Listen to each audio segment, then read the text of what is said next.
طبعا هذه كتيبة سرية جفر. هذه السرية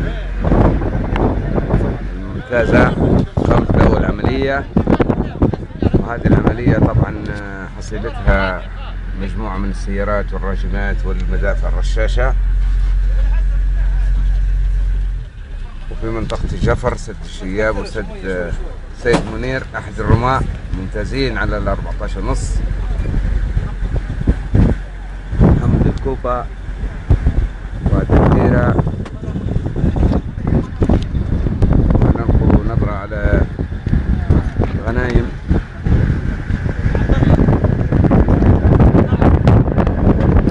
حياك والله بكري صورتك يا باب، بكري صورتك انت والكوبا، وقلنا هذا محمد الكوبا وهذا محمد درديرة. بنوروا لهم طبعا الاسرع،